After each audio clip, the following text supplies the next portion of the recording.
Thank you everyone for joining today. So we'll start. It's already 5 minutes past the time, and we'll not keep everyone waiting. Whoever has joined the stream, and today we are going to discuss two of the very good topics: Docker internals by the Docker captain himself, Nigel, and RKE deep dive, Rancher Kubernetes engine, which I'll be discussing. So first session will be by Nigel and forwarded to me for the second one. And hope you all enjoy the stream. And it'll be recorded and posted on YouTube for future views as well. So you all know who is on the stream with me today, and the person who needs no introduction. But still, I'll introduce Nigel. Nigel is a Docker captain. He's an author, a video trainer. He's regularly praised for his engaging style of teaching, as well as his passion for explaining things clearly through his books and videos. Through his books and videos, he has helped over 1 million people take their first steps with Docker and Kubernetes. He is also a regular speaker and workshop leader at leading industry events such as DockerCon, KubeCon.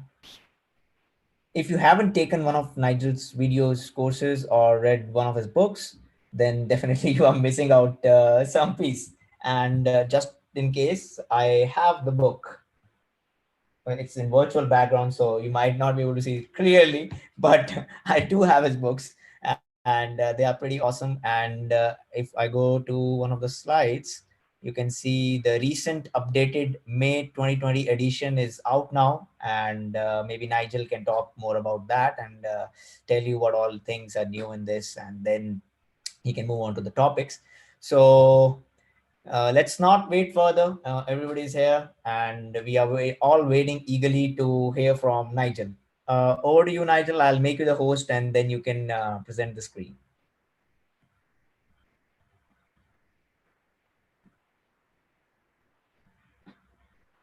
Awesome. Done. Okay, so I'm assuming everybody can hear me now. So I just want to say a couple of things, right? Like for me, presenting something like this on a weekend is actually really cool, because I think that I'll get to sharing my screen in a second, just while I work that out though. Presenting to people on a weekend is always super cool, because I used to have to explain to my wife why I was working on a weekend, or you know, not spending the whole weekend working, but every weekend I would want to do something because I'm like kind of geeky, passionate about what I do, and she'd be like, "You're the only person I know that does that," and I'm like, "No, honestly, loads of people that do tech like me do bits of work on a weekend. So anytime I'm doing anything like this, a live stream on a weekend, I know that I'm doing it to people. I'm sharing it with people that are like me." So, which screen am I going to share? Let's share this one. And Saiyam, just tell me if people can't see that. I'm assuming you can see my screen now, yeah? Yes. Can you just give me a thumbs up? Cool. All right. So obviously, Siam's going to talk about Rancher Kubernetes engine later on. So I had a bit of a think about what I would talk about, because I'm going to talk about Docker and some of the internals around containers. And I tried to think of things that would sort of lead into Siam's RKE presentation. So I thought I'd just talk about containers in general, how they're built, how they work. I am going to assume that everybody knows the basics of what a container is and what a microservices application is. I was saying to Siam as well, though, at the beginning here, that like if you have any questions at any point, I want this to be as kind of a laid back kind of discussion as possible and as interactive as possible. So what happens is I tend to start talking about what I want to talk about, and I'm not usually looking super closely at the screen. But if you are posting questions, we've got people that are looking to answer them in the chat windows and stuff like that. But also, Siam will interrupt me if he thinks that I need to weigh in on something, on some questions. So I'm hoping this will be super interactive. Anyway, look, this is me. I'm Nigel. If you're on Twitter, by all means, follow me. I talk about technology. and I'm more than happy to engage to talk about Docker, containers, Kubernetes, anything like that. If you already follow me on Twitter and you have questions, like technical questions, yeah, I always encourage people to ask me in the open rather than private messaging me. And I know that sometimes people will want to private message because I don't know why, but sometimes people feel embarrassed that they don't know something and they might look silly if they ask a question. And if that's the case, that's fine. Direct message me. But I much prefer it if we can have conversations out in the open, because quite a lot of the time I don't know the answer to questions. But if you ask me in a public space on Twitter or whatever, somebody else might weigh in with the answer. And that's really cool because it, you know, it gets a conversation going, but also if it is something that I didn't know and somebody else comes and answers it, then I've learned something as well. So just because I've written these books and stuff, 100% does not mean that I think I know everything. I know that I don't know everything. One of the curses of being an author is that people automatically think you know everything and can answer really, really complicated questions just like that, which is not true. Anyway, look, enough about me. I want to talk just about containers in general, right? So like, what is a container and how do we build it? And these are all going to be kind of Docker and container related. So everything that we talk about here will apply at a low level in Kubernetes. So when Saiyam talks about RKE later. Anyway, well, actually, containers, in my opinion, are made up of three things, but I'm only showing two of them on the screen at the moment: namespaces and control groups. Something that we do all the time when we're talking about containers to set the scene is we compare it to a virtual machine, right? So we start out with a physical machine. It can be a bare metal server in your data center, or it can be something, an instance on your favorite public cloud, whatever. It doesn't really matter, right?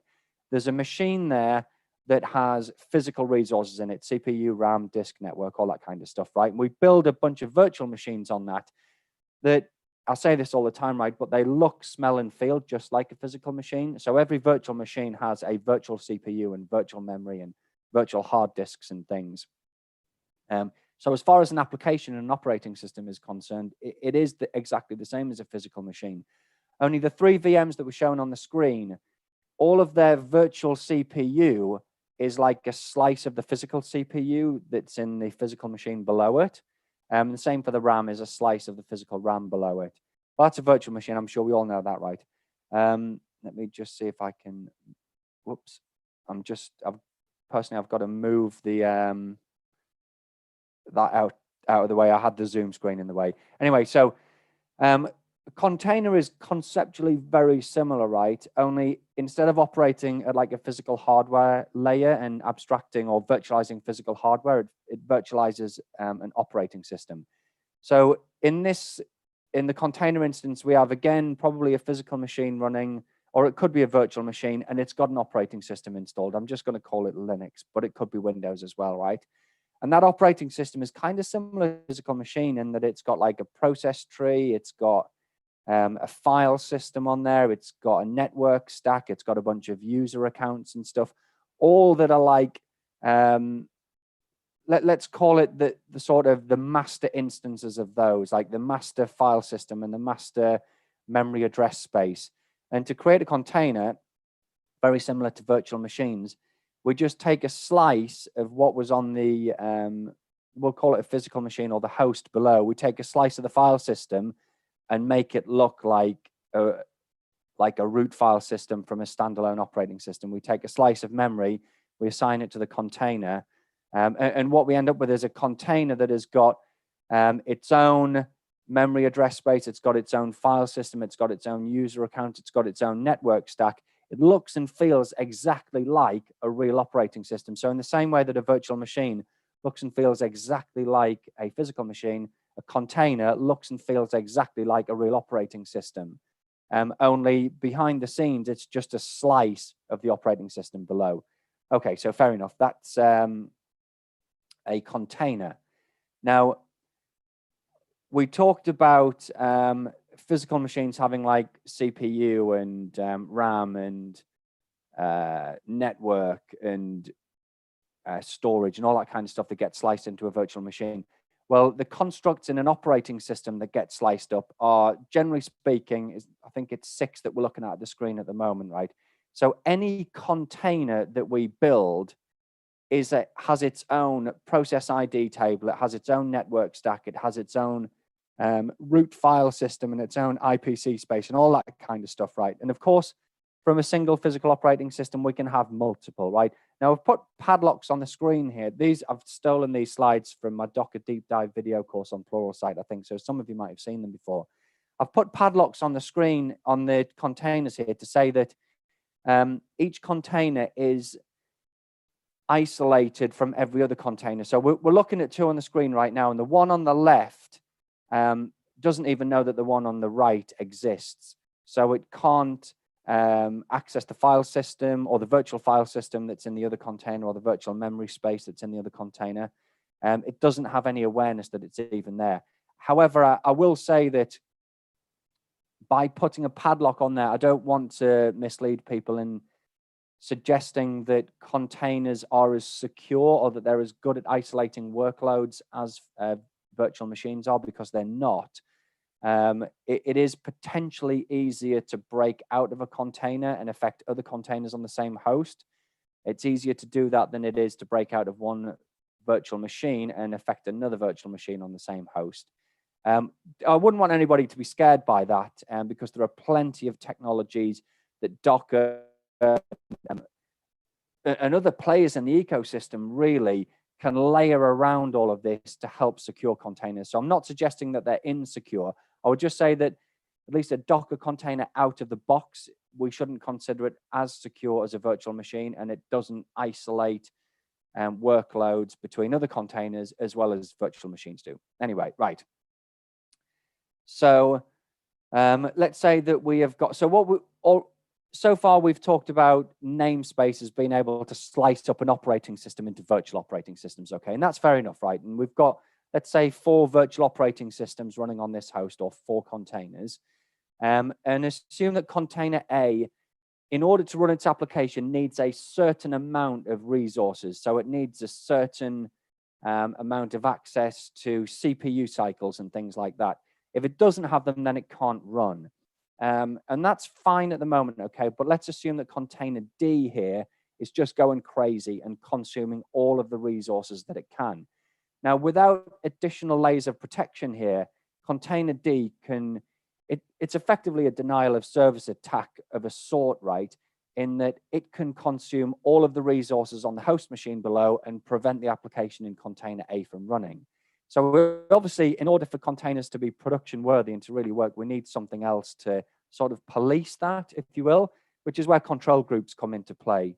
If you're in the gang and you're one of the cool kids, you probably call them C groups. I think on Windows containers, at least they used to be called job objects. They probably still are.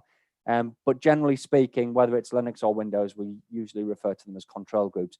But it's the job of the control group to police resource utilization. So I'm showing on the screen here that container A has certain limits set for disk, RAM, and CPU, okay? And we can do the same for all of the other containers.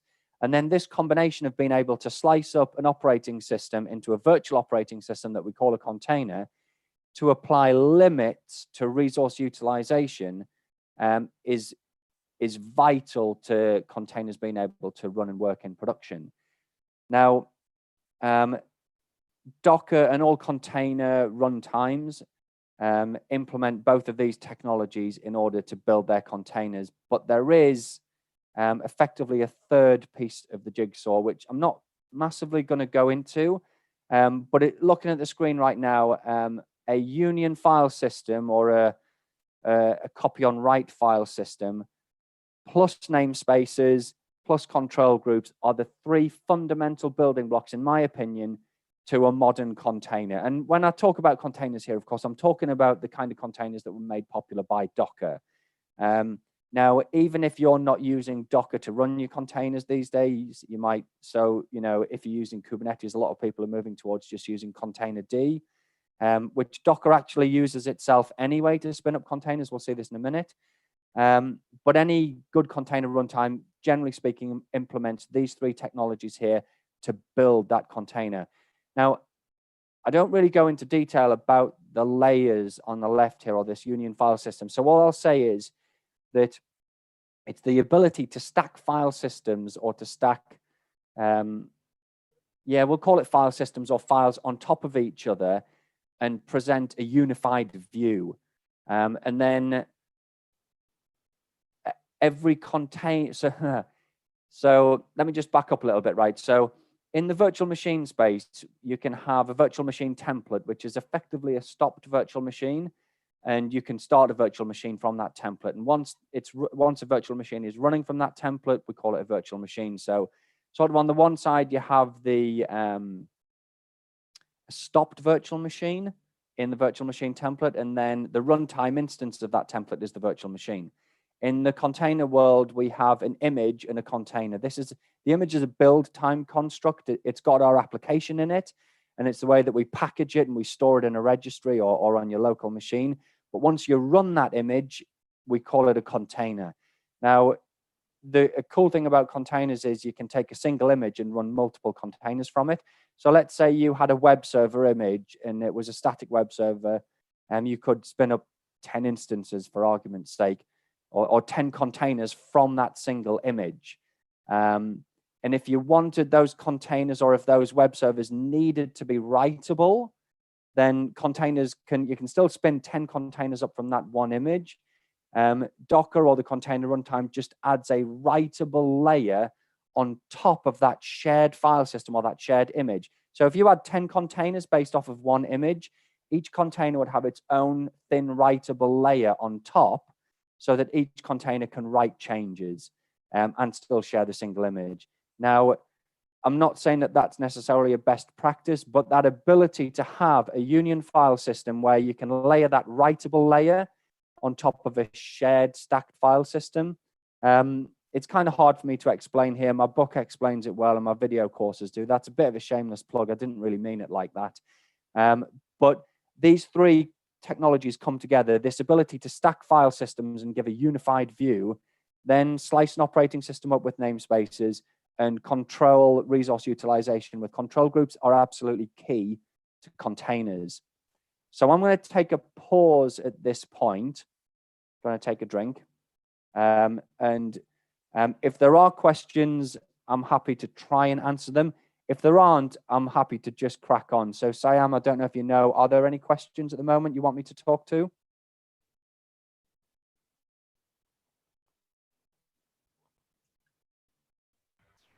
Yeah, there is one asked by Tejas on one of the slides that you mentioned, that it uses IPC, it uses a lot of stuff. So the question is, why IPC? All right, okay. So all of those namespaces there give a particular ability to containers. So I'll start from the top and go through some of them. So I'll touch on IPC, right? So the process ID table allows every container to have it's a main process running as process ID 1. If you know Linux, you know why that's important to run as like the main process on that machine or on that container. The net namespace allows every container to have its own network stack, so effectively its own ETH0 network interface. Again, these all combine to be really important to make a container look, smell, and feel just like a real operating system, right? So let's just say, for example, if in the net namespace, if a container had to have an Ethernet interface as its main interface with a funny identifier or a funny name, and it couldn't be ETH0, that might make some things, some applications potentially break. So all of these are to make a container look as much like a real server with a real operating system, as much like one of those as possible, right? The mount namespace allows every container to have its own root file system. So its own /etc, its own /usr, all of that kind of stuff. The IPC namespace allows processors running inside of a container to be able to share the same memory and communicate over shared memory channels. UTS namespace, if I remember right, allows every container to have its own host name, just like a physical machine would. And a user namespace allows, okay, so a little bit more complex, but allows a container to have its own root user within the context of the container, but then allow us to map that user to a different user on the host below, so that it is possible to run applications as the root user inside of a container. But if that user account was to break out of the container onto the host, we can map that to a non-privileged user, so that, you know, if a container gets owned in a bad way and somebody breaks out onto the host machine below with that user account, it doesn't automatically get root on the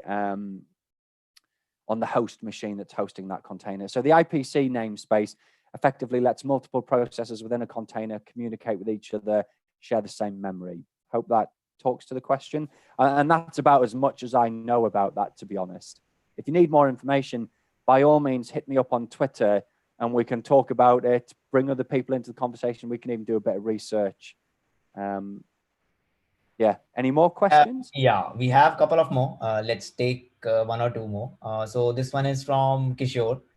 Suppose I have 1 GB memory in namespace. How can I allocate 500 MB to a container using group? Using what, sorry? Using group. All right, okay. I'm going to park that question, and I will happily, maybe we can come to an agreement. Maybe I do a quick blog post about this afterwards, because it's something, I'm pretty sure I cover it in my book actually, but I'm just a little bit rusty on that. So what generally happens, right, is that Docker or whatever your container runtime is comes with a bunch of these things pre-configured out of the box with what we usually call sensible defaults. So I haven't tweaked around with something like that for a while now, actually. But that's actually something I'd quite happily look at after the call, maybe next week. If they ping me on Twitter, we can take a look at that. More than happy. Okay. Thanks for the question. Let's take another one from Moz. Can C group enforce some policy which prevent container from running as root user? No, that's not what you would use C groups for. There are other things that allow you to prevent things like that. And even, I don't know whether you'll talk about it in your RKE deep dive, but I know, like, even in the Kubernetes space, we have things, and I don't want to talk too much to Kubernetes here, but we could implement something called pod security policies that prevent privileged containers from running. You can prevent processes in containers from running as the root user. So if a container is configured in that way, you can prevent them from being allowed to run on your Kubernetes cluster. Outside of Kubernetes, in the Docker world, to do something like that, well, I tell you what's a really interesting technology, but can be sometimes hard to configure, is Docker containers support something called capabilities or Linux capabilities. So the root user account on a Linux machine is obviously super powerful, all powerful really. And one of the problems that we have with Linux and the root user is that the root user is so powerful, and then non-root users are so unpowerful that it's very difficult to run something as a non-root user, but it's dangerous to run it as the root user. And when you run an application as the root user, normally you don't need all of the power that comes with the root user. So Linux, actually, behind the scenes, the root user account is built out of lots of small capabilities, like, for instance, the ability to bind to a low-numbered network port, like a protected network port, or the ability to reboot the machine that is an ability of the root user. And the root user is actually lots and lots of abilities combined, let's just call it, into a single account. Docker supports the ability to say, okay, we can take the root user, but maybe we only need our application to bind to a low-numbered network port. And we don't need the ability to reboot the machine, or we don't need and in fact, any other abilities of the root user account. But we can't run it as a non-root user because a non-root user can't bind to a low numbered port. So in the past, it would have been, well, you have to run it as the root user with all of these insane capabilities that are very dangerous to give an application. Well, now Docker, and it's been like this for a while, leveraging Linux capabilities allows you to say, well, run as the root user, but drop all of the capabilities out of the root user that you don't need and just leave in the ability to bind to a low numbered network port. Now, doing that requires knowledge of Linux. It also needs knowledge of your application. You need to know exactly what capabilities or what privileged capabilities your application needs to be able to perform. And then you need to do a bunch of testing. So you would test in an environment where you would say, right, we'll drop every capability except the ability to bind to a low numbered network port. And you would stress your application. And occasionally it might fail because it needs to do something else that the root user had the capability to do, but that you hadn't factored in. And usually you'll get error logs that say, oh, I'm failing because I'm trying to do this and I can't. And you can then work out, oh, well, we need to add back a certain capability. And that is really powerful in that it gives you the ability to run your applications with just the capabilities that they need. So that's leveraging something called Linux capabilities, not C groups. Also, the ability to filter the syscalls that a container is allowed to make to the host below it as well. Again, syscall filtering and things like that, Docker supports it. You need to understand, obviously, what syscalls are, and you need to understand a bit about Linux, but they're basically the ability to make requests to the kernel, for the kernel to do usually privileged operations for you. And by filtering and dropping or only allowing, let's say, a container to make only the syscalls that it absolutely needs to make and dropping all others or preventing all other syscalls from making it to the kernel is another way to kind of tie down your application that is running inside of a container and prevent it from having expanded capabilities on the host. I don't know whether that, I hope that answers the question. I have this really bad habit of sort of waffling a lot and kind of forgetting what the original question was, but I think trying to get back to it, you don't use C groups to stop or prevent a container from running as root, but there are technologies that can prevent containers from running as root, but also technologies that allow you to finally target or precisely target which root capabilities your container needs and allow it to run with just those. Right. I think that was a detailed explanation and would have answered the question. There's one last question I would take at this point of time, which is when we create containers by Bhimesh. So when we create containers, how much portion of RAM, CPU it will use from the host machine? Yeah. Okay. So thanks for the question. It's a good one. Yeah. I would tie that back to the one that I said before that I would maybe address a little bit later, because it talks to the kind of defaults that come out of the box with Docker, which I'm a little bit rusty with at the moment. You know, tuning the C group settings and things like that. So I'd have to say, if you don't mind, I'll park that one for now. But if you reach out to me on Twitter or LinkedIn or anywhere else like that, I'm happy to continue the conversation. Sure. Do you want me to move on now to the next Yes, part? let's move on. All right. Whoops. Okay. So I'm going to wind the clock back a little bit, right? And I'm going to try and go a bit quick because I don't want you to get bored of me too quickly, right? Docker originally came out of a platform as a service company called .cloud that had an internal tool in the early days called DC, the .cloud, yeah? And it effectively brought together at least two of those three building blocks that we talked about before that are required to build containers.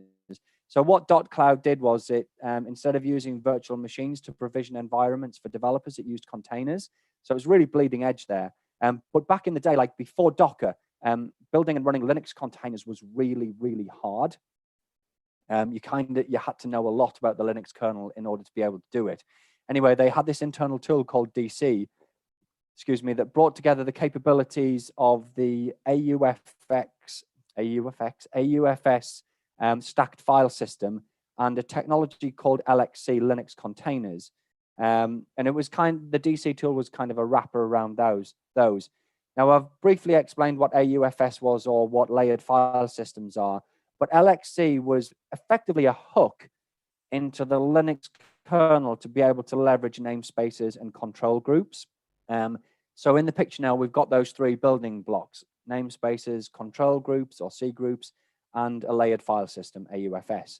And that was kind of okay, but Docker, I'll skip to the point where like .cloud sort of wasn't being successful as a business, selling its platform as a service, but they realized that they had something potentially revolutionary in their DC tool, which they eventually renamed as Docker. Okay, potentially revolutionary in that, like, well, you see today what containers are doing to software development and to cloud infrastructure and stuff like that. It literally has revolutionized the world. So the platform as a service business wasn't really doing well, but they realized they were sitting on something amazing here in Docker and in simplifying containers. So development started, they pivoted the company and they decided, instead of being a platform as a service company, we'll make containers easy for the world, right? And we've got Docker. And it got popular really quickly. And as the project sort of started to develop really fast, and on LXC, which was an external technology, became a challenge for Docker in that they needed to iterate and develop really fast and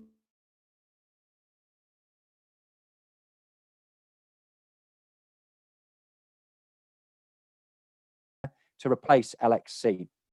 And libcontainer does effectively the same as what LXC did, as in it provides, apparently I've got a dodgy internet connection. I'll keep going, I think I'm good. It provides access to those low-level namespace and C group technologies. And thus Docker was born, okay? And we'll see in a second, but Docker made using namespaces and C groups, well, actually, they made it so easy that mere mortals like me and you and everybody else could actually start using containers. And they've made it so easy that hooking into the C groups and playing around with them, I don't even think about it anymore, which is why I couldn't answer those couple of questions earlier. Because it's so easy out of the box now. Anyway, there was a slight challenge, right? That I just need to flick something off here on my other screen, right? So there was a slight challenge that what started out as a really slim, fast tool for building containers, as the project gained in popularity, it started to need to do more and want to do more. So it started to bloat. It ended up doing all kinds of things. It would throw in like overlay networking and how to build images and do authorization and volumes and storage and all that kind of stuff. And it became ironic that the technology in Docker that was leading the charge towards cloud native microservices applications was becoming a bit of a monolithic application itself. Now, one particular challenge came in the guise of Kubernetes, okay? So Kubernetes came to market, I won't talk about that, right? But it came to market as an orchestrator of containerized applications. So it would manage your container sprawl for you, or it would manage your applications that are running inside of containers. We call it orchestration, right? But if you look closely at and Kubernetes, actually, so Kubernetes is like a higher level than Docker in that Kubernetes doesn't actually know how to start and stop containers. It just knows how to schedule them and run them on the right node and provide extra services around your applications running inside of containers. So Kubernetes needed a technology that would run containers for it. And obviously it went to Docker because Docker was the de facto container technology at the time and probably still is for running containers. So Kubernetes would ship with Docker and Kubernetes would orchestrate the applications that Docker would spin up, yeah? But if you look closely at the screen, Kubernetes is a container orchestrator, but as the Docker project,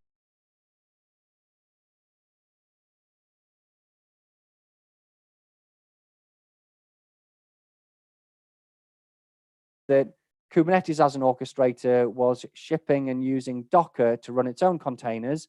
And Docker also was an orchestrator. So the orchestrator was packaging another orchestrator, and it wasn't what Kubernetes needed. And kind of, I think, a bloated binary, for want of a better term, okay, like Docker had become, that was doing way more than just starting and stopping containers, wasn't what anybody wanted. Containers were supposed to be this thin, lightweight runtime artifact, like a lightweight virtual machine. Don't take that analogy too far, right? But if you want to run it on edge devices or anything like that, and Docker is getting bloated, and that's not what you want if you're running it on the edge. Or if you're wanting to do orchestration, you don't want to use Docker as your runtime when it's kind of bloated because it's got its own orchestrator. So anyway, the guys at Docker Inc. and the community kind of realized this. So they came along and they rearchitected Docker to, I guess, I'll come to what it looks like in a second. But as they looked at it and they said, you know what, the project has kind of grown out of control.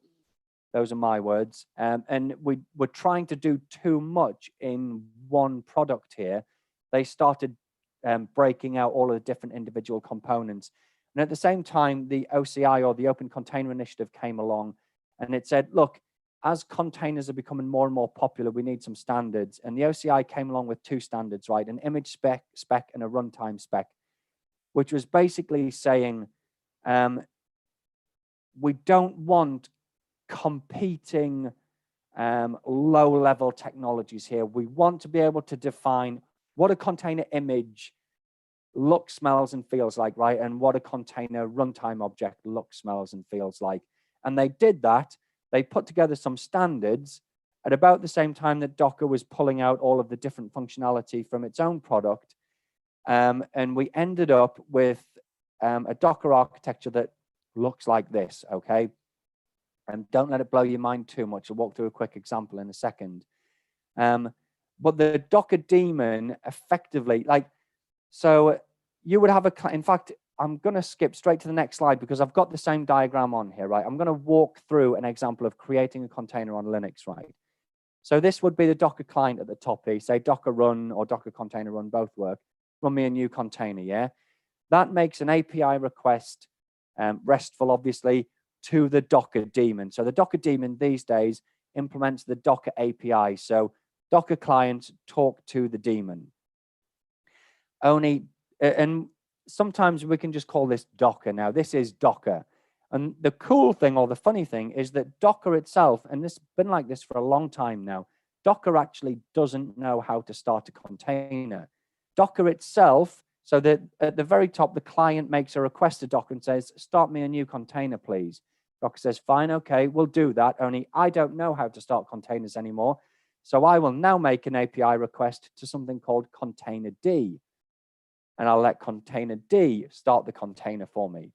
Now then, the ironic thing continues that containerd, even though it's got container in its name, even containerd doesn't actually know how to start a container.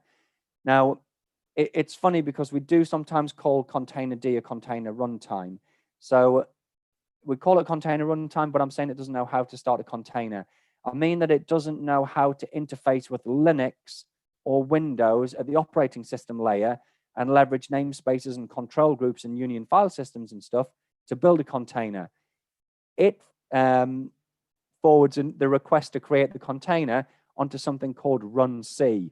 I don't want to get into too much of this, but this is kind of the same on Kubernetes now as well, right? But the cool thing is, I'll move this on a little bit more, right? You make your request to Docker to run a container, and Docker says, okay, that's great. I don't actually know the low-level stuff of how to create a container anymore, so I'm going to ask containerd to create it. Containerd manages the life cycle of containers, but it doesn't get its hands dirty by actually starting and stopping containers. It's too clever and high up the stack for that. It makes a call to run C to say, hey, run C, look, I've got a container. I'm being asked to create a container here. This is the spec for the container. Go and create it for me, if you will, please. So run C actually starts the container. It talks to the namespaces and the C groups in the operating system kernel. It starts the container, then run C actually dies. And it leaves a shim in place that brokers connectivity between the running container and container D. So any logs or exit codes or anything from the container get passed back to container D via the shim. So the shim is a long running process that sits in between container D and the container, but run C that starts the container is a short-lived process. It starts a container, it's done with its job, and it terminates, okay? But container D, one of the reasons we call it a container runtime is that's the long-running daemon process. So that continually monitors and watches the containers that are running under its supervision and makes sure that they're still healthy. But it actually, of itself, it doesn't know how to start a container. So these two layers, container D and the OCI layer or run C, are actually fundamental to Kubernetes as well. So I don't know whether we'll talk about this later, but Kubernetes, for the most part, still does ship with Docker as its default container runtime, but container D as a more lightweight container runtime is becoming more popular with Kubernetes. And now I've grayed some of this stuff out on the screen here. This architecture from a Docker perspective gives us the ability to upgrade the daemon up at the top that's still in blue, and later version or whatever, without the containers at the bottom being stopped. So we can update the daemon while our containers are still running at the bottom, because effectively the daemon or Docker these days isn't directly managing the containers. Container D is doing that. And for like the low level stuff, like we said, container D just outsources that to run C. So Docker itself, right, has like, well, we've got orchestration. It knows how to build images, like Docker image build. You can use that to build your applications into images. It knows about overlay networking, all that kind of stuff, but it doesn't know how to build a container. That's down to the responsibility of container D and then run C at an even lower level. I was just going to say that the relationship between run C or the shim and a container is a one-to-one relationship. So if you're running 10 containers on a host, you would have 10 shims, but you would only have one container D on that host. That's a container D to containers as a one-to-many relationship. So I'm just going to recap and then I'm going to be finished other than questions. Our three things to create a container are a layered file system, namespaces and control groups. They all get formed together into multiple containers running on the same host, and Docker makes it easy. We literally have no idea how easy Docker and now Kubernetes and other orchestration tools, how easy that makes it, because before these guys, if you wanted to run containers in your organization, you pretty much had to have Linux kernel engineers on staff, and that's not the case anymore. Smiley face. Oh yeah, just a couple of recaps. Questions, and honestly, Saiyam, I'm done after this, but I'm happy to take questions on it.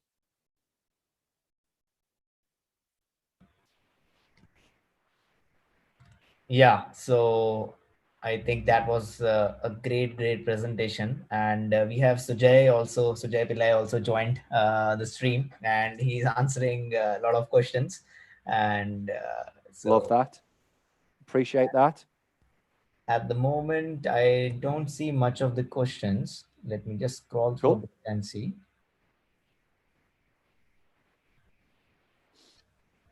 I hope everybody's enjoying their weekends, by the way.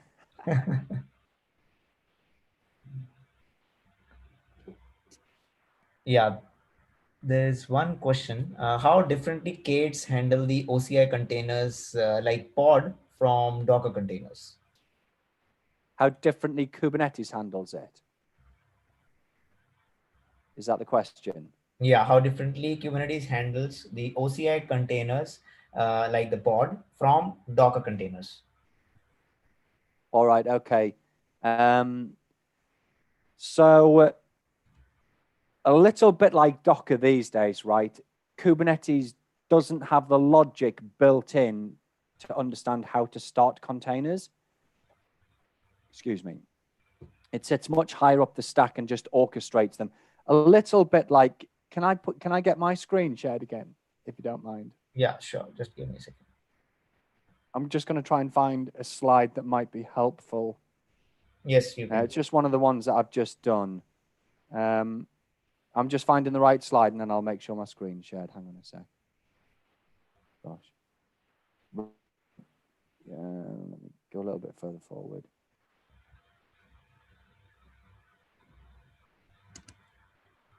Right.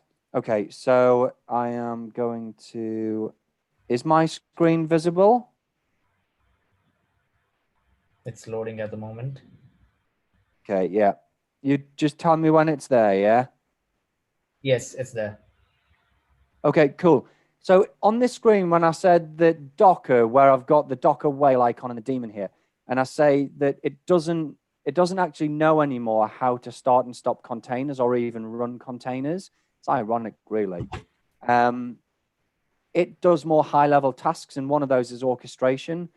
I could take this slide pretty much and replace Docker with Kubernetes there, because Kubernetes sits at that layer and orchestrates containers, pods, okay, but the pod has one or more containers, yeah?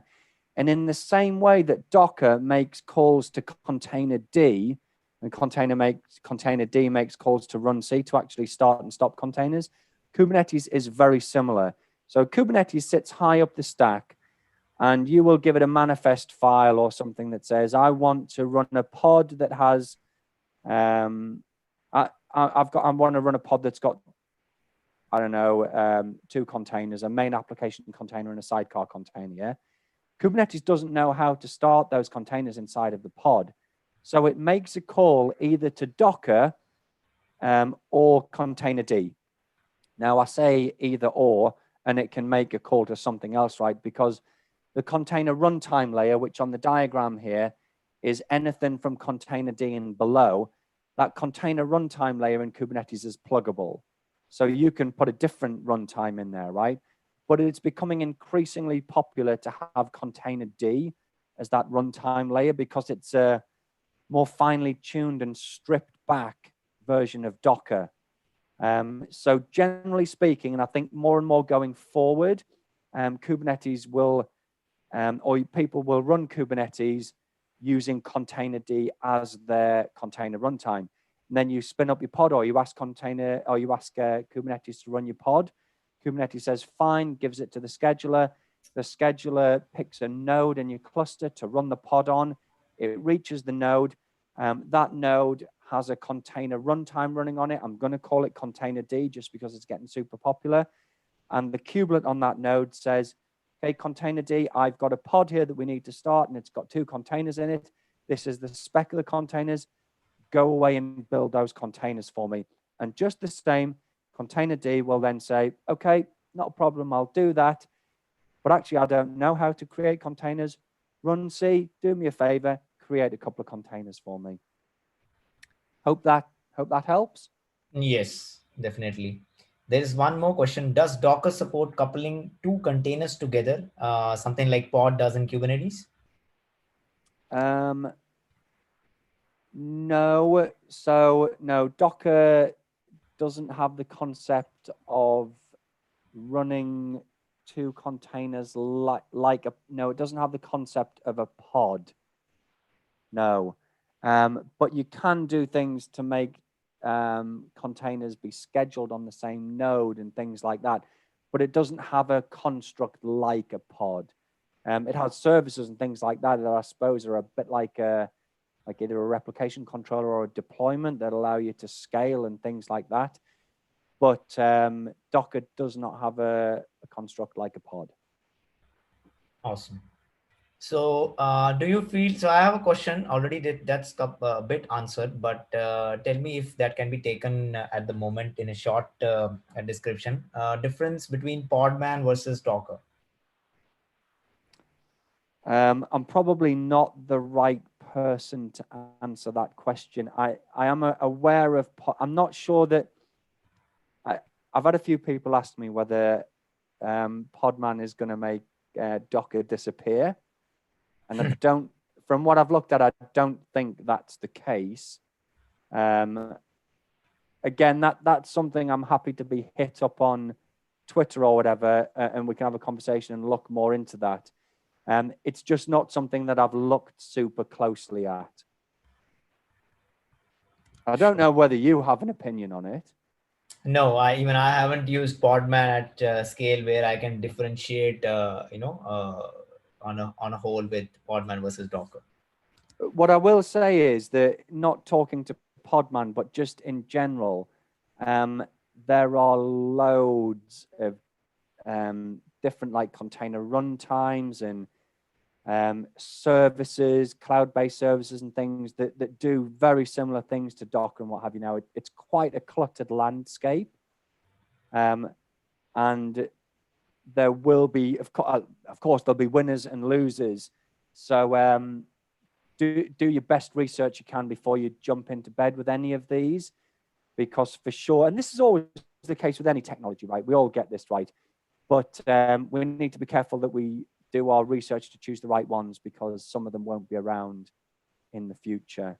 And do your best to make sure you pick the ones that look like they will be around.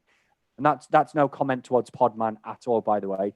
From everything that I see regarding Podman, it's getting quite a lot of interest. Yeah. So one question from Suman. Where does Podman? Okay, again, that's a Podman question. I don't know whether it's anybody else in the chat can answer that. But the question, I'll just read it out. Where does Podman differ from run scene implementation? Do you have some idea on that? I don't know enough to want to answer that. Okay. In case sure. I mislead somebody there. But it's interesting. 2 questions on Podman, right? So right. That's cool for me. So tomorrow, my Sunday afternoon sort of Kubernetes and Docker research is probably going to be into Podman now. Brilliant. Great. There's one question from Aman. What is the meaning of shell? It's there in Kubernetes CRI documentation. What's the meaning of shell? I don't know whether it's complete question or not, because I'm not able to understand that. Can you post it into a chat window or something? Just yeah, I'll post it to the chat window over here for you. Okay.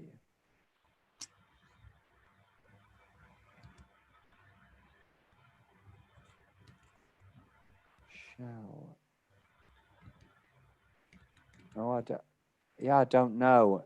I would need some more context on that.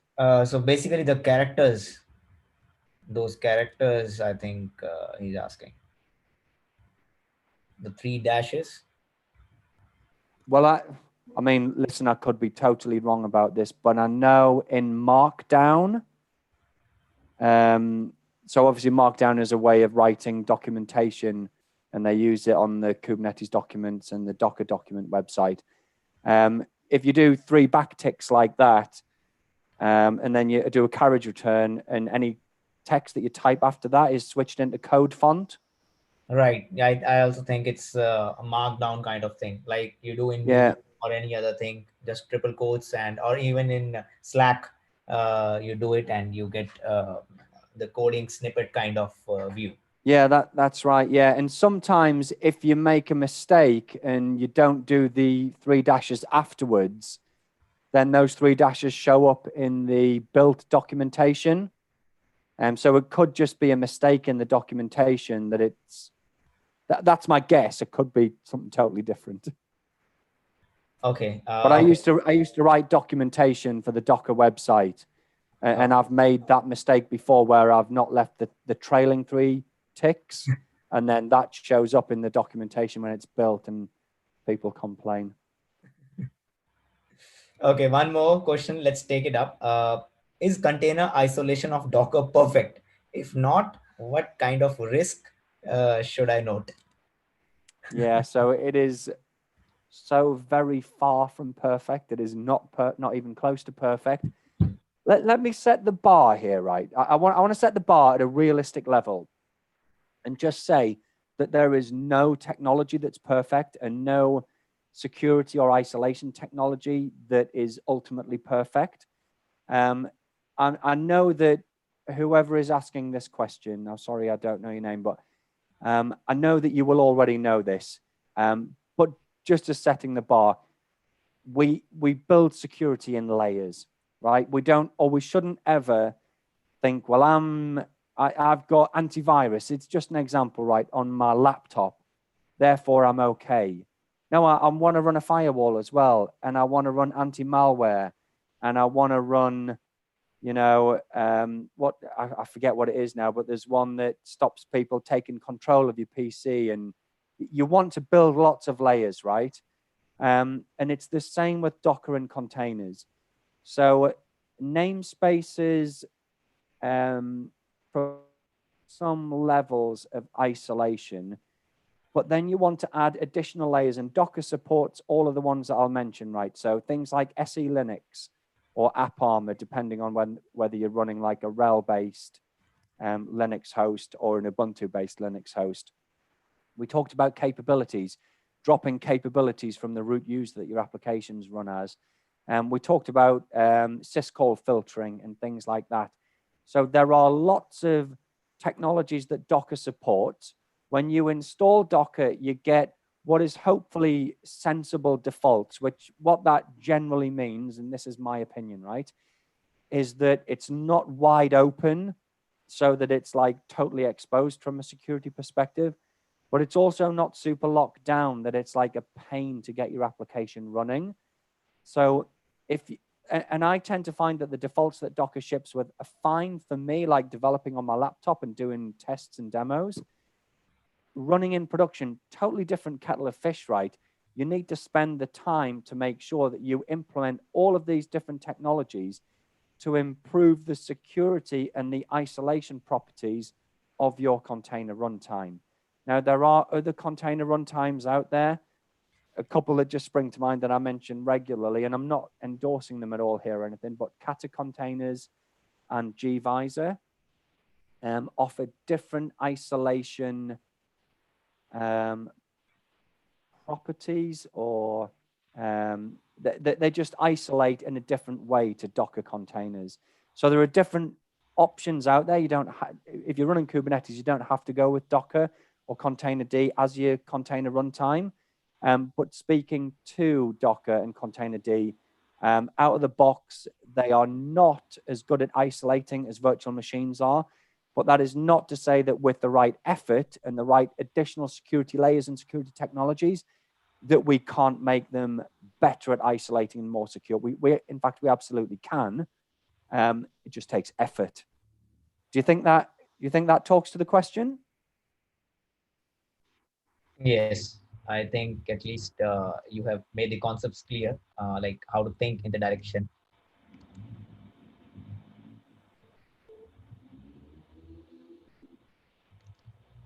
Okay, I see no more questions now. So thank you, Nigel, for joining the stream and explaining everything in depth. The slides were cool, and the flow was really awesome, and I personally enjoyed it a lot. So I hope everyone on the who is watching over YouTube, they have enjoyed that. Thank you again for joining. No, it's been cool to hang out with people on a weekend and talk about containers and technology. Like, I know this sounds a little bit sad, but like, I like it. I mean, when we're done, I'm gonna stick around. I'll watch your presentation, and when we're done, I'll go spend time with the family and we'll do stuff. But I love spending at least a bit of every day, even weekends, talking about tech. It's cool. Good to be there. Appreciate the questions as well. It's good to interact. Awesome. Okay, I'll take back the control and share the screen.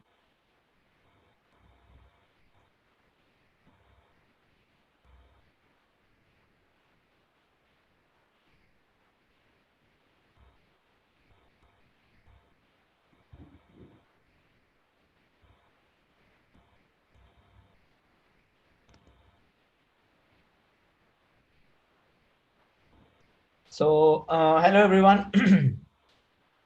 It was great session by Nigel, and I'll try to continue with the same spirit and make sure that you learn something new today. So that's what my sessions are for, so that you learn something new and you can go and implement.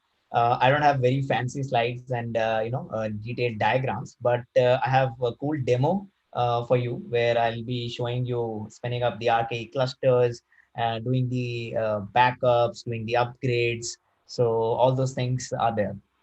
So today we'll be talking about Rancher Kubernetes Engine, aka RKE.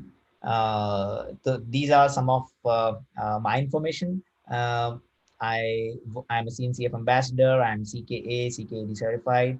I'm Docker Bangalore community leader, and I'm also the meetup organizers for Rancher and Influx. I'm an Influx ace. I'm Ranch Hints member, Kubernetes member, and lately, during these difficult times, I decided to come up because we are not able to meet in person. So I have decided to, do live streams for everyone so that people can join and learn. And below are some of the live streams that are already been there and it's been recorded. So you can go and check them out. And this one also will be posted on YouTube later today. So that's about me. You can follow me on Twitter, and I'll be happy to help you around questions on Kubernetes and CNCF landscape. So let's start with Rancher RKE. So Kubernetes, as you know, is as Nigel mentioned, that is the orchestration engine, and it is used to orchestrate, manage, and do tons of and have tons of capabilities for orchestrating containers. So over the time, what has picked up pace is there are a lot of installers, there are a lot of distributions that have come up to ease the development and the production. So Kubernetes on the whole is a very big project, and before the installers were there, it was a lot more difficult to have a Kubernetes for a production ready setup. But as and when people have started working on making cool simplified installers, things are getting pretty much easy, and now it has come to that stage where you can actually set up a single node Kubernetes cluster in 1 or 2 minutes. So Rancher back in 2017, they launched RKE, which is Rancher Kubernetes Engine, simplified Kubernetes distribution, and it is also an installer. It's again open source. It's simple, fast, and it works everywhere. So I'll tell you how things work. So these are some of the other most widely used Kubernetes installers. One is Kops. It's most widely used, but not for all the. It has not native integration with all the cloud vendors. Very good for AWS. KubeADM. Very quickly, you can bootstrap a cluster using KubeADM, and it's definitely a very good choice for testing and development purpose. RKE, definitely we are going to discuss that. And then KubeSpray installer written in Ansible. This is one of my favorites. If you say you want to install Kubernetes anywhere, so it's not only cloud vendor specific. It's actually vendor neutral, and you can spin up using KubeSpray, on all the clouds. So RKE is extremely simplified Kubernetes installer. What it does is RKE runs whole Kubernetes distribution as Docker containers. So now you have a good understanding of Docker containers, so you can understand it well. Like your whole Kubernetes system also is running as Docker container. So say you have a Ubuntu machine or maybe a CentOS or maybe any VM with just Docker installed that supports the upstream Kubernetes. So you can install a Kubernetes using RKE. So it just needs a VM and a Docker installed on that, which supports the upstream Kubernetes version. So RK is also CNCF certified, which means that it aligns with the upstream Kubernetes distribution, which are regularly released on a 3-month cycle. And the minimum cluster YAML example, as you can see on the slide itself, like you just mentioned the node and you mentioned the role. So this is very important. Say that you have 3 virtual machines, node A, B, and C. And what you do is there is a file called cluster.yaml, which will go to the demo. So in that, you just define what all nodes you have, what are their addresses, and what will be their roles. So like people say, for HA kind of a cluster, you should have three masters and then so on, the worker nodes, and then you should have your HCD as a separate nodes. So you can do that, and you can do that very easily when you are doing with RKE. In the cluster.yaml file, we just simply say the role, what will be the role of this particular IP, and all the connection that happens via RKE happens via the SSH. So a question arises like, say, I have a VM A. So do I need to have RKE installed first, the RKE binary installed first on the VM and then install Kubernetes? No, you can actually run RKE installer from anywhere. And to be honest, I'll be running it from my Mac locally and will be installing it one of the VMs in cloud. So you can have your RKE binary downloaded locally. So you download the RKE binary locally and do a chmod plus X, move it to user bin or wherever your system is. And then you just do RKE config, which generates your config file, and you give your information. Like you need these many nodes, and out of these three will be rolled as control plane. Three will be as etcd control plane, and other will be as the workers. You can also create a single node Kubernetes cluster which have all three components: control plane, etcd, worker, and that should also work fine. But that obviously it's not a production ready setup. It's just for your testing, fun, and playing. So the thing is, for HA kind of cluster, with the slide itself, you can see that HA kind of cluster will be so easy because it's YAML syntaxing. So you just have to write a YAML file. You have to give your IP address. You have to define the role. Just bare minimum, like if you don't specify any HCD, then definitely the cluster won't come up. So you need to have at least either on one node, all three components, or on separate ones, like as and when you decide. The one thing that is important is you should have SSH key. So SSH key should be there. It can be passphrase protected, and definitely it should be passphrase protected if you are working on production setup. So you have your SSH key. So RK is running locally. RK, when you do RK up, it tries to connect to the addresses, to the host names, or sorry, to the IP addresses that you have defined in the cluster.yaml file over the to the SSH connection, and then install all the containers. So it will one by one install all the components: scheduler, controller, API server, HCD, all those components as Docker containers, and then it does a health check, and you get your bare minimum cluster setup ready. And in the end, it generates kube config file that you can, again, you locally have your kubectl installed, and you can do a kubectl and give that particular config file, or maybe expose it as a kubeconfig variable, and then you can do kubectl get nodes and work locally while interacting with the whole cluster. Uh, so like you can see, you can run RK up any changes that you do, any node additions, any node deletions, any role updation of the existing node. So all the things that you make changes, you do in cluster.yml, and then you do a RK up. And that's all you need to do. All the changes will automatically taken care. Uh, it connects, like it's already covered, connects to different hosts via SSH, and it generates a kube config. Let's move on. So what I'll do is maybe we can provision an RK cluster, or maybe I can just skim through the slides because there are only 2-3 more slides, and then we'll go to the complete demo. So RK natively supports backups. I have made natively the backups and the restore process pretty simple. You can just take a snapshot of your etcd component, and you can save it in maybe S3 bucket or NFS volume, or maybe a different do a rsync or a minio. So all those things you can use, and you can save your snapshot over there. So there are two ways to do it. One is the manual backup that you can take anytime. Maybe you are doing an upgrade, and just before the upgrade you want to trigger a backup, so you can use the manual backup option. On the right hand side you can see rketc snapshot save, and config file and the name of the backup. Or you can specify the backup configuration in the cluster.yml file. So in the cluster.yml file, in the backup config section, we give two fields. One is interval hours and one is the retention.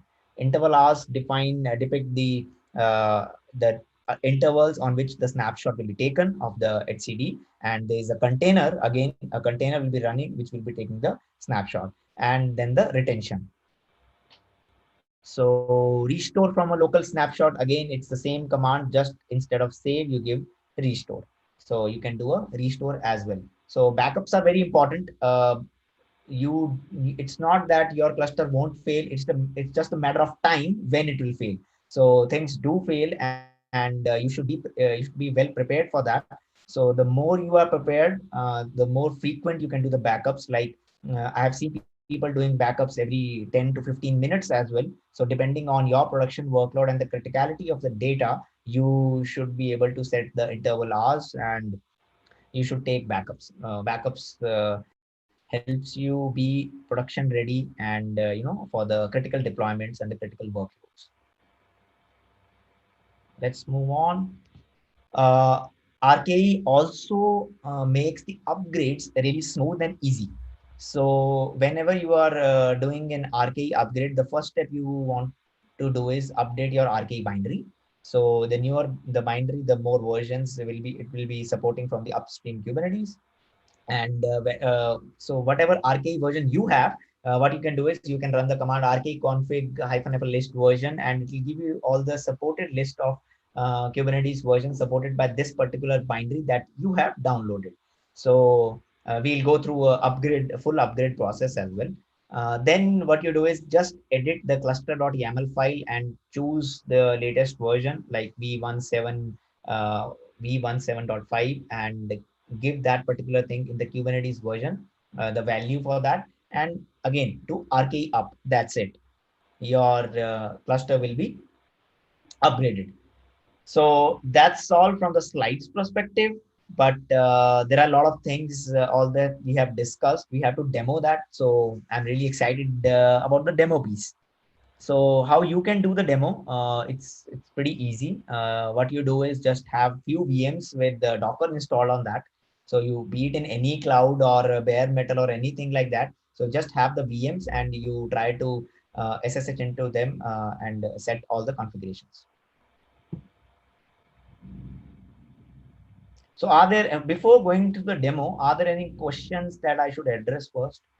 I can switch over to my live stream.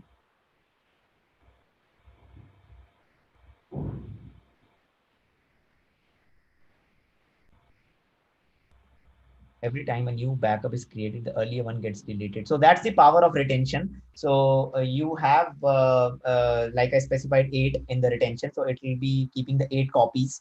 And if you take the manual backup, it won't delete the manual backup. So manual backup won't get deleted because it won't understand. And the other backups it will take with the date and timestamp, as I know.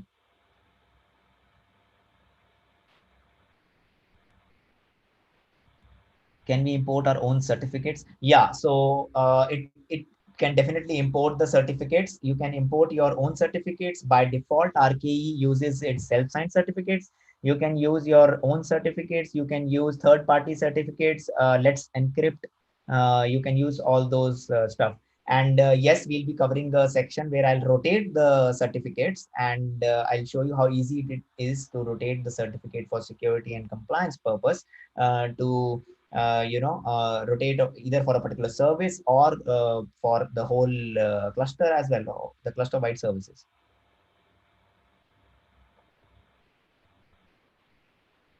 Okay, so let's move on to the demo. So I have, what you say is, I have prepared a small commands that I will share with you all as well, definitely. So you just first download the binary. Obviously, the binary is downloaded. I have that over here. And next is, these are some of the things of Docker installations that pretty much anybody can install Docker either from Docker documentation, but the preferred way is to download via the Rancher install docs, because if in future you would require support from them, then it's very much essential that you install Docker via one of the install scripts provided by Rancher. So they have just all the right configurations for installing Docker for RKE. Disabling swap is off, and all that stuff. They'll make sure that it is already taken care. So like I said, the first thing would be, right now you can see there is no particular file. So what we'll do is we'll do dot slash RKE config. So it will ask me step by step what all things I want to do for this particular cluster. So cluster level SSH private key path, I'll give it a default because I have used the same key to provision the clusters. Usually your cloud providers are robust enough to, whenever they create the VMs, if you have set your SSH keys, it will automatically take care of adding it to the authorized host and all that stuff. If not, then probably you should consider doing that.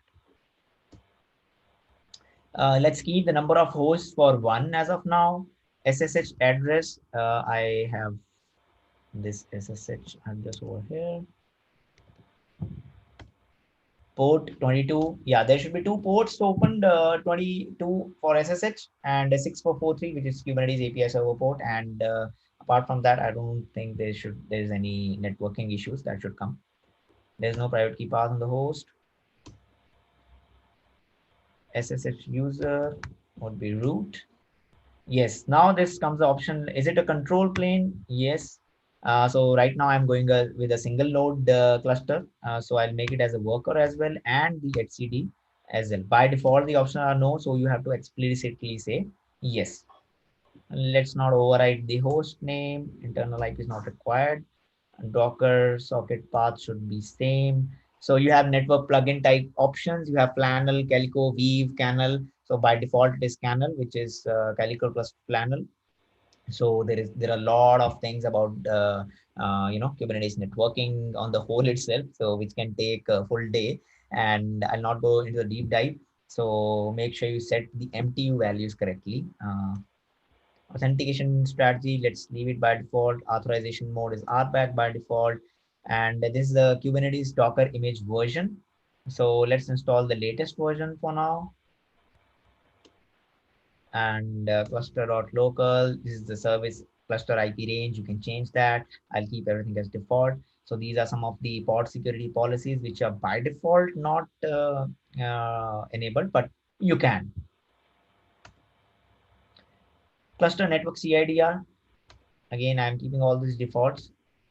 Add-on manifest, as of now, I do not want to do anything. Okay, done. So if I do I'll clear the screen. I already increased the font. I hope everybody is able to see things clearly. So you can see it generated cluster.yml file. So let's cat through it because I think it will generate a lot of things, which is system images. So since we didn't define anything in in the Kubernetes variable, where is that?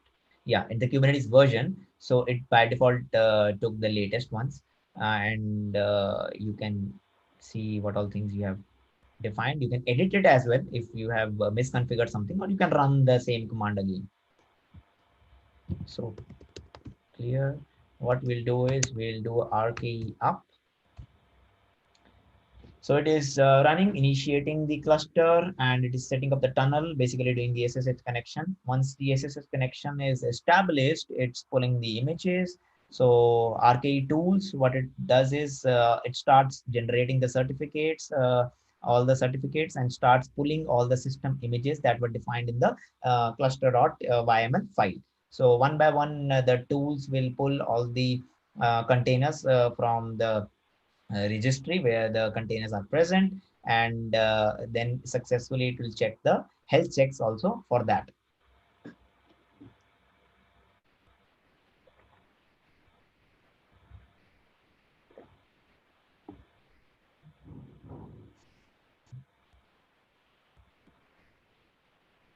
And in the end, it should generate two key files which are very important. One is the RK state, and another one is the kubeconfig file that we'll be using for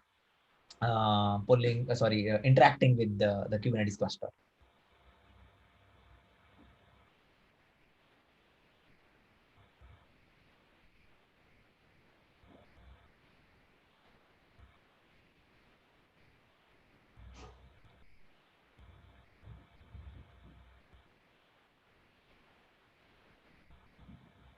So it pulled the HCD, starting the HCD. So this is the rolling snapshot image that will be running, and by default, I think it's if I'm not wrong, it should be around 6 hours or so. And so yeah, these are the some of the health checks that we'll do. So first, it start the components, and then do a health check on that, just to make sure things are in success state. Cube scheduler has started. Its health check has also passed. Maybe you can sit back and have some water.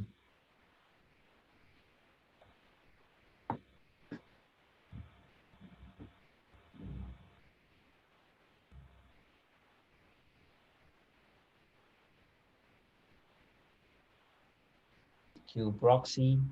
Qproxy is also done. It's starting the worker plane. And now it's executing the network plugin, and it will install Canal on the cluster.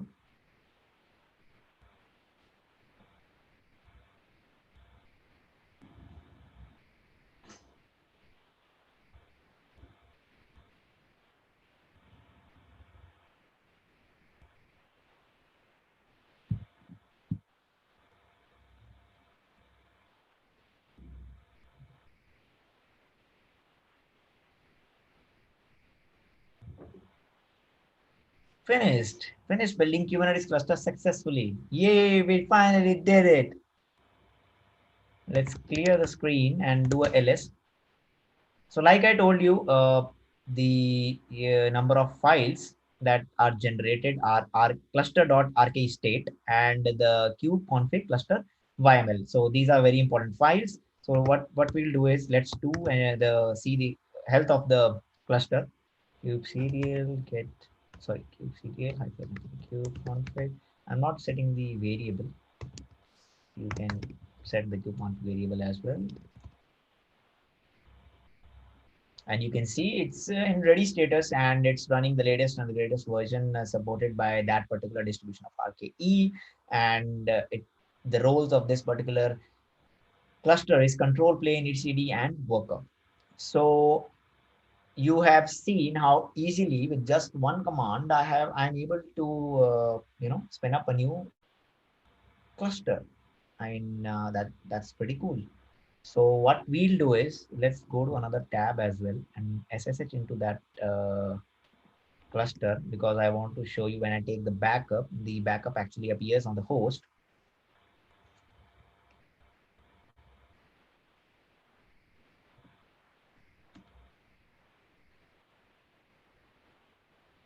Okay. And if you go on the host, you do a Docker PS, you can see all the containers that are running. And that's it. You have a Kubernetes cluster up and running. So the next part is we'll do a snapshotting and the backup. So snapshot, like I told you, the first part, we'll take a manual snapshot and see how that manual snapshot works. So RKE etcd snapshot. So that's the command. I'm running it from local. You can provide the config file, the cluster.yaml, so that it knows where exactly it needs to SSH on which node and where it has to take the snapshot. You can give the snapshot name. If they have native integration for S3. So if you have S3 bucket, you can save that snapshot externally to the bucket, and then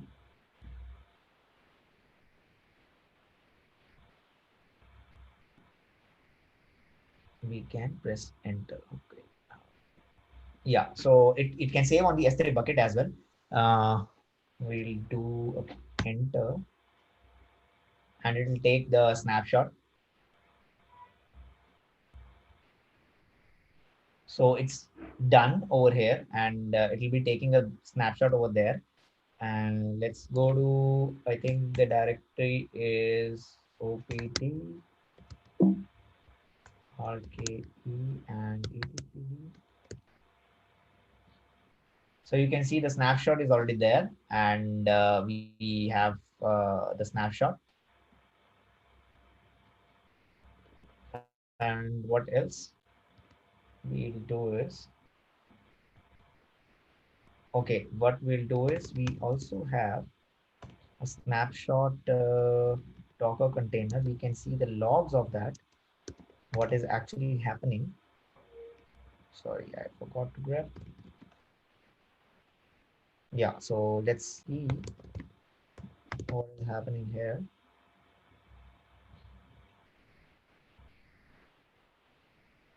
So it already has done the snapshot. Maybe it is doing a more.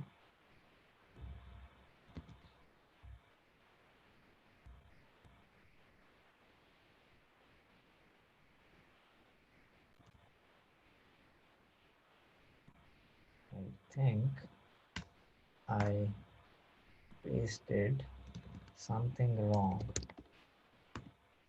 Try that again. Yeah.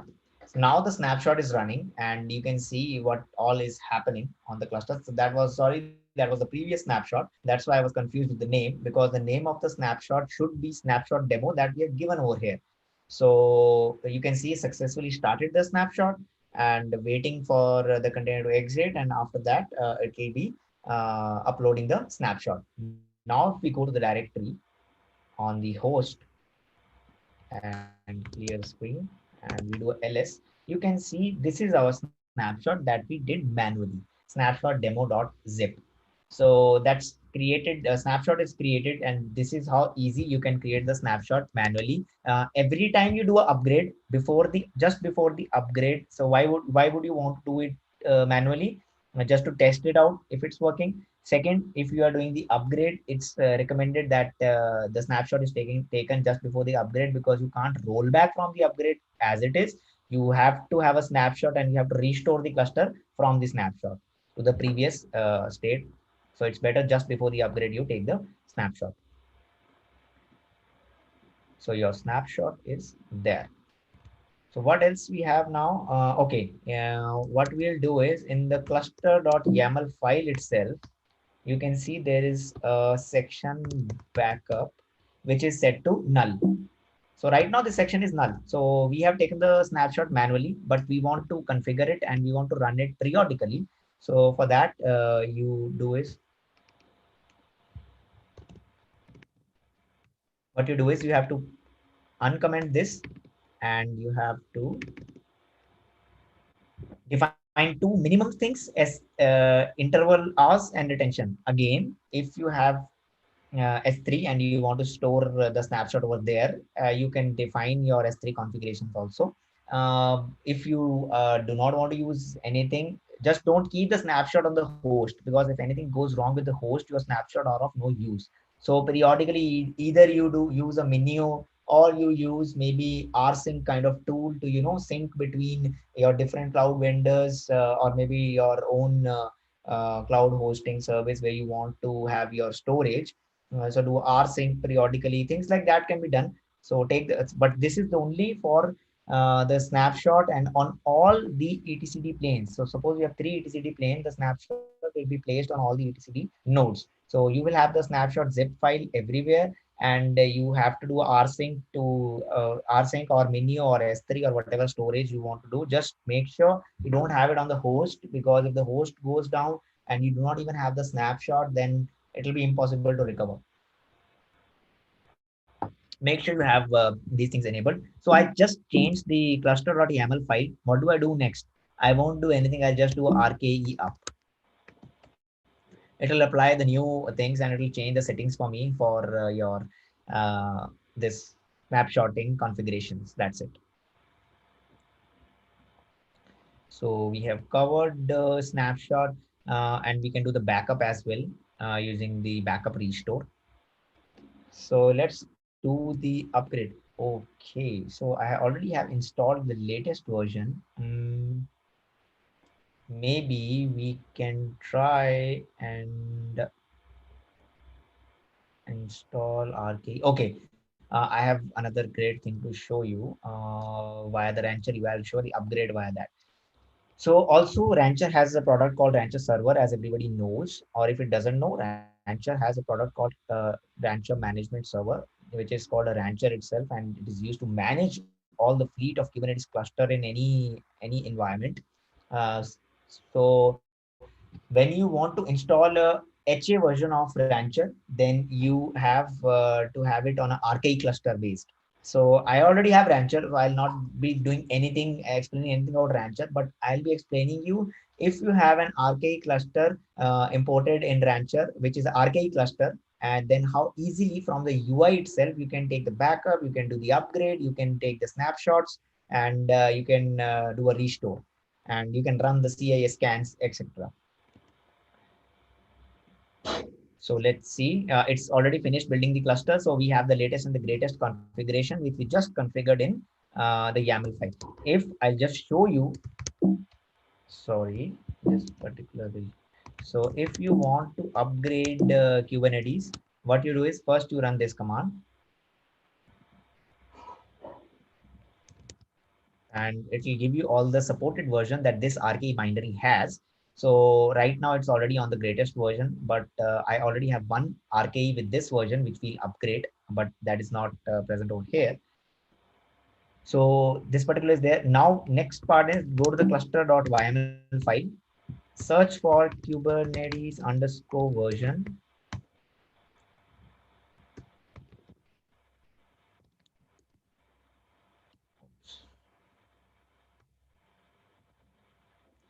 Here you see it's empty. So you have to copy whatever the latest version is there and paste over here. But this is not the end. You also have to remove this particular section, system images. So you have to delete this whole section because it automatically populates. So you don't need this particular section. So you have to delete this particular section and change the Kubernetes version, and then save it and then do a RKE up. Then your Kubernetes upgrade will be smooth. Let me quit without saving. Also, let's rotate the certificate. So like I told you, in RKE, the cert rotation is very easy, and cert rotation is actually very important part of Kubernetes because you need to have certificate rotated for particular service or for the whole cluster every few months, or a certain timeline given by your security audit team. So for the security compliances, because everything happens, the communications between all the components of Kubernetes happens via certificates. So you actually need to uh, rotate the certificates. So let's rotate. In RK gives you option to rotate certificate for your particular service or for the whole cluster on the whole. And when it rotates the certificate, it does restart that particular service or that particular container. So you have to make sure that there will be a certain downtime for that particular service for which the certificate is getting rotated. Let's rotate the certificate. So in this particular thing, I have rotated the certificate for kubelet. So you're saying that it's deploying the Kubernetes certificate and again saving the full cluster state in the RK state, and it has restarted the respective containers for that. Now, the most comprehensive one will be the full load, sorry, the full cluster services certificate rotation, which will be done by RKE cert rotate hyphen hyphen rotate CA. So it will rotate the certificates for all the components. You can see here it is generating certificates for all the components: Kubernetes API, controller, scheduler, proxy, node, admin, API server, proxy. So all the certificates are getting regenerated and getting deployed. So so you can see actually how easy it is to rotate certificates as compared to a normal Kubernetes cluster. So if you have not actually provisioned a Kubernetes cluster before, and if you have, so all those people can make out a difference. Like it's damn easy to take a backup. It's not at all easy to take a backup and restore without having an external third party services like or other open source projects like Valero or something. So you have to take a backup via those services, which is natively integrated with RKE, so which makes it as a beautiful distribution. And the ease with which you can edit the cluster on the fly is something that I love about RKE. I just changed some of the configurations in the cluster.yml file. I do RKE up, and everything is running. And obviously things go wrong, but as in since we have the backups, so we can restore anytime. So for I think it's very much good for the mission critical applications, and combining it with the power of Rancher UI makes it more beautiful and more easy to use. And I'll show you just in a moment. Let's take some of the questions till the time the certificates get rotated. Okay, I'll scroll a bit down up. I think people are already answering the question. Thank you, Sangam, Sujay, and everybody else who is answering the question. Soloni, I really appreciate that.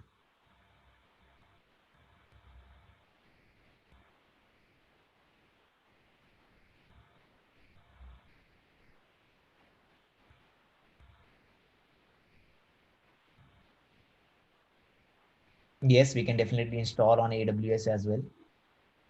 And yes, you can use, so there is a section where you can, that's a very good question, Ravi. So you can have IAM roles configured natively for the snapshotting and the backups to write, to have them write to S3 buckets. You can do that.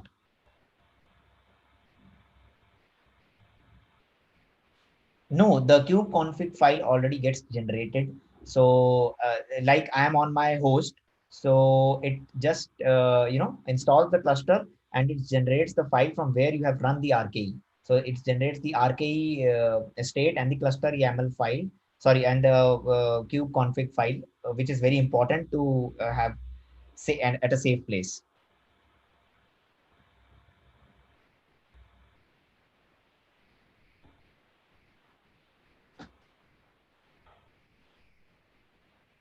Yes, Kubernetes creates pause containers definitely to acquire the respective pod IP addresses and state of the container for that which is running. So I think we are done with the question. We are done with the successful certificate rotation with the command as well. So let's move on to another part of the demo. So I have already a RKE cluster over here, which is running v16.9, and I have already the rancher is running. So what I'll do is I'll go to edit, and in the Kubernetes version section, I'll choose the latest version, which is 1.17.5, and I'll save it. And let's go back, and we can see what all things are happening. So it is again deploying. So whatever commands, whatever logs you were seeing over there, few of the logs you will be seeing over here as well, line by line. So again, just sit back and relax.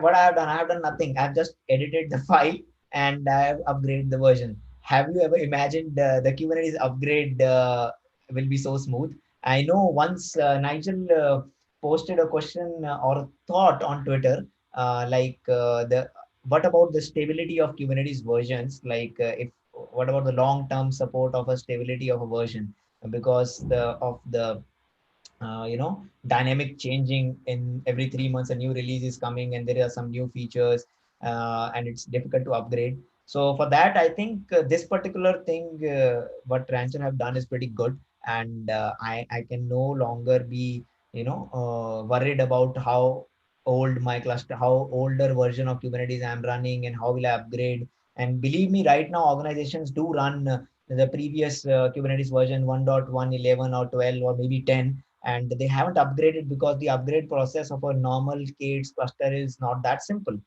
You can break things and you will not be able to recover. Then it will be a fatal error, and you don't want that for your big clusters to happen.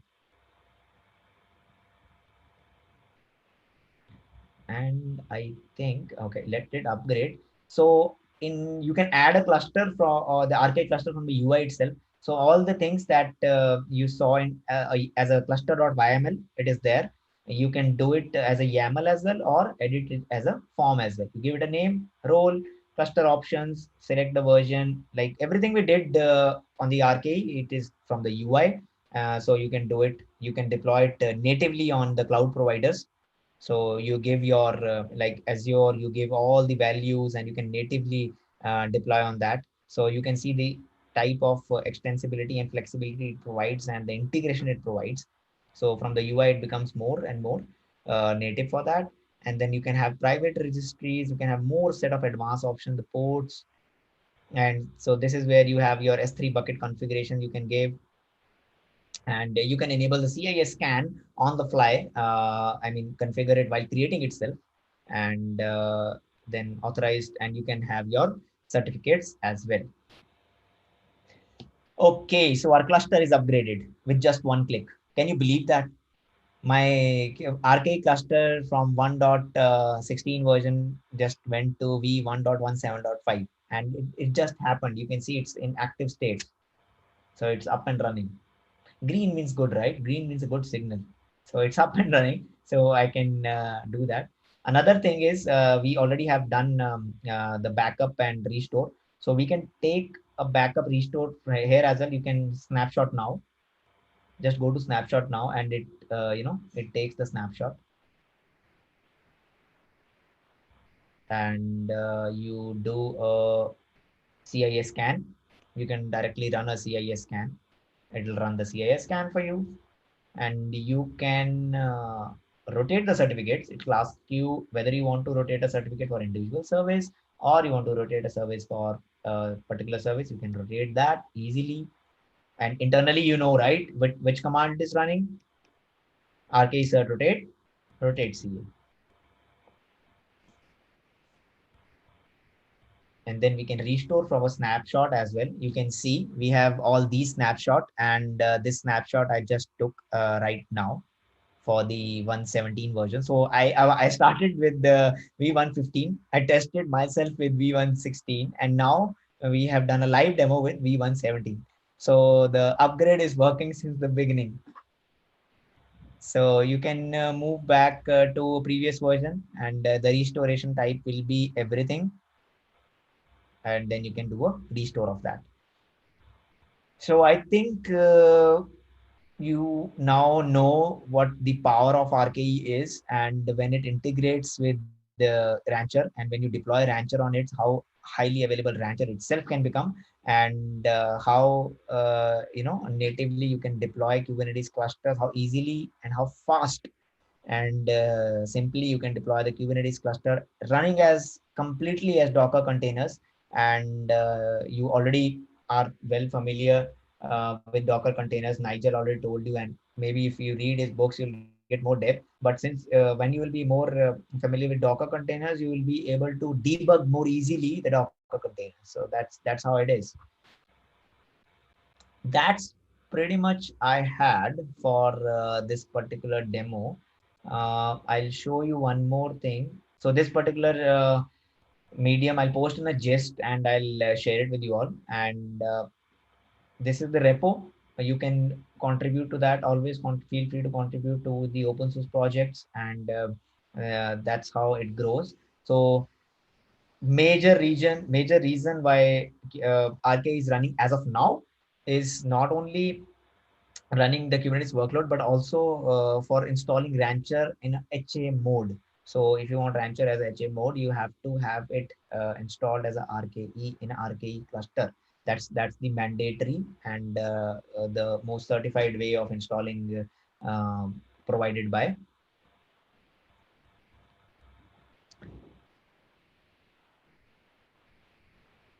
And what else we have?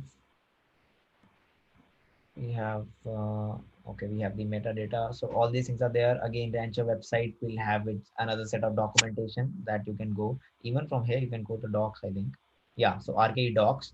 So these are all the docs, whatever I have told, the installation, the backup, disaster recovery, Kubernetes configuration, So there is something called audit log, which is there, authorization, authentication, encrypting the secret data at rest. So all these things are there. You can also have a bastion host configuration. So you can go through the docs, and all these things are very, explained in a very nice way. The docs are very much complete, and obviously there is some things can go wrong, and there are few troubleshooting steps as well that you can define over there. Yeah, one more thing that you can do is add and remove nodes. I forgot to tell you that. So you do a cluster YML, you copy this particular section node, and paste it here, and make it as, maybe give it just a worker role, and it will automatically join the cluster. Just change the, give it a, maybe a host name of, or let, not required.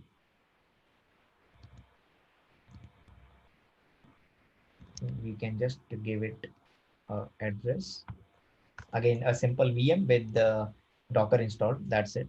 And you just do RKE up, that's it. So it'll, what will do, it will add a new node as well over there. So that's pretty much it from my side for RKE. And let me see if anything else. That's it. So we can go to the questions, and we can see if any questions are there. And go to the live stream. Okay. Can you please provide view of? I'm not an OpenShift person, to be very honest, but yeah, definitely I can consider exploring OpenShift and comparing that and elaborate to you.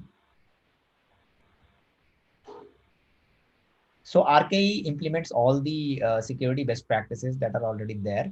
And on top of that, you can have your own security. You already have a pod security policies are there. So all the native Kubernetes security will always be there, because it is a Rancher certified installer and a distribution as well. I would not say a perfect distribution, but yeah, it's Rancher, sorry, CNCF certified. So it has all the upstream Kubernetes stuff natively there. So as what all works with the upstream Kubernetes will definitely work with this. The only constraint is you should have a virtual machine with the version of Docker that is supported by that particular version of upstream Kubernetes. So that's all we have for today. And I hope you enjoyed the session. And thanks everyone for having us. And thank you, Nigel, for coming. I'll unmute Nigel so that if he has to speak, I'm not able to unmute. I'll make you a host itself. Maybe you can mute yourself. Oh, it's okay. I'd actually muted myself. Ah, okay. No, it was great. That's my Saturday fix for technology sorted. I have an itch, like I say, every day to do something with containers and Kubernetes and stuff, and I've just been scratching that today. So great, that's good. I enjoyed it. I like the look of RKE as well. I don't want to sound like a shill here, right? But I think even since the days with Docker, before Kubernetes became the dominant orchestrator, I was always a huge fan of what Rancher did. And I think in the community and, things like K3S and all that kind of stuff, Rancher do some of the coolest stuff in the container space, in my opinion. I've got a lot of respect for them. Darren and the guys that, super techie, involved with the community. I love what you guys do. I don't think Darren sleeps as well. I know, honestly, super smart. Yeah. Yeah. Okay. Thank you everyone for having us and joining us and learning and making it a productive weekend. And thank you, Nigel, for coming over and telling some cool stuff about Docker. And yes, check out his new book. He has updated. He's worked hard on the new book and updated with the May 2020 edition. So do check that out. Check out my YouTube channel. Like he said, K3S, I already gave a session on K3S. I gave a session on Rancher 2.4. So all those are recorded and there. So go and learn. So we'll do more live streams in coming future. So and hit Nigel up on Twitter and me also with any of the other questions that you have with Docker, Kubernetes, CNCF landscape, and just general maybe. Okay, so I'll close the meeting. Thank you, everyone. Have a nice day. Bye. Bye, Nigel. Ciao.